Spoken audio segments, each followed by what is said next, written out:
ایک مسئلہ بتانا ہے حضرات، ذرا محبت سے بولے سبحان اللہ۔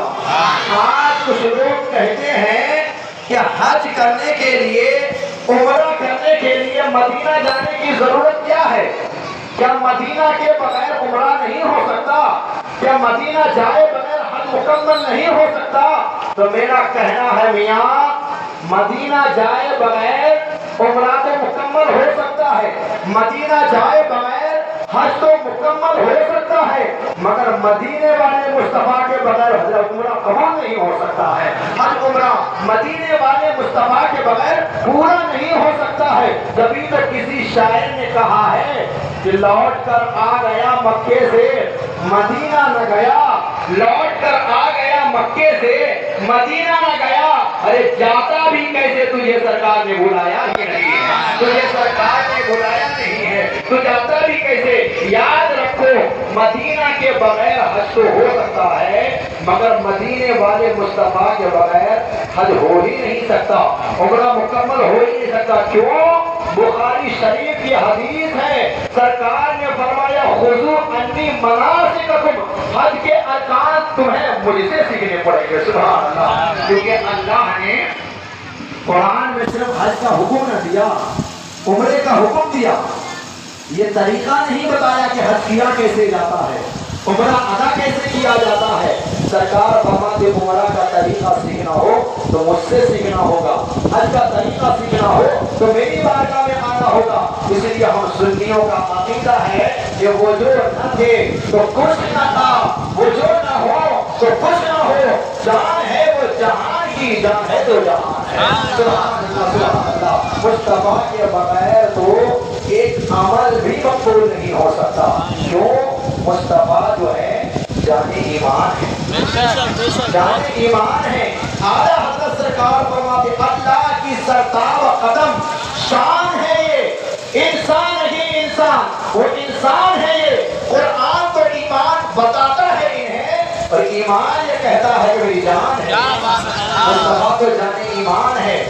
لاکھ آپ حج کر لو، دل میں اگر مصطفیٰ کی محبت نہیں ہے تو کوئی قبولیت کی سند نہیں ملے گی۔ ارکان آپ کو جہاں مکے میں ادا کرنا ہے، محنت آپ کو مکے میں کرنی ہے، اور مزدوری آپ کو مکے میں کرنی ہے، اور مزدوری لینی ہے تو مصطفیٰ کے بارگاہ میں جانا ہوگا۔ قبولیت کی سند آپ کو ملے گی، اور قبولیت کی سند جو پڑتی ہے وہ مصطفیٰ کے در سے ملتی ہے، کیونکہ سرکار فرماتے ہیں وہ مفاتیح الیدی، دنیا کی تمام کنجیاں، وہ قبولیت کی کنجی ہو، وہ اجابت کی کنجی ہو، وہ جنت کی کنجی ہو، وہ چاہے دنیا کی جتنی بھی کنجیاں ہو، وہ ساری کنجی کو اللہ نے شب معراج میرے ہاتھ میں رکھ دیا۔ سبحان اللہ سبحان اللہ۔ آپ کو حج قبول کرانا ہے تو مدینہ جانا ہوگا، مصطفیٰ سرکار کی بارگاہ میں حاضری دینی ہوگی۔ حضرت عثمان غنی گئے تو لوگوں نے روک لیا اور اجازت تو دی، مگر حضرت عثمان غنی نے مصطفیٰ کے بغیر عمرہ کرنے سے انکار فرما دیا کہ مصطفیٰ جب تک آگے آگے نہ ہو عثمان عمرہ کر ہی نہیں سکتا۔ اور ادھر سرکار کی بارگاہ میں کسی نے کہا کسی صحابی کے حضور عثمان تو مکے میں ہے، کعبہ انہیں نظر آ رہا ہوگا، ان کا دل مچل رہا ہوگا، وہ تو خوب مزے سے طواف کر رہے ہوں گے، وہ تو مزے سے چاہے زمزم پہ جا کے زمزم شریف کا پانی نوش کر رہے ہوں گے، صفا و مروہ کے درمیان مچل کے سعی کر رہے ہوں گے۔ تو سرکار نے اس صحابی سے کہا پیارے عثمان کو تم زیادہ جانتے ہو کہ میں زیادہ جانتا ہوں؟ عثمان کی خبر تجھے زیادہ ہے یا مجھے زیادہ ہے؟ عثمان کو آج تک میں زیادہ سمجھا ہوں یا تو زیادہ سمجھا ہے؟ صحابی عرض کرتے ہیں یا رسول اللہ آپ بہتر جانتے ہیں مجھ سے۔ تو سرکار فرماتے سنو عثمان اس وقت عمرہ کر ہی نہیں سکتا جبکہ مجھ کو عمرہ نہ کرنے دے۔ سبحان اللہ، عثمان میرے بغیر عمرہ کر ہی نہیں سکتا۔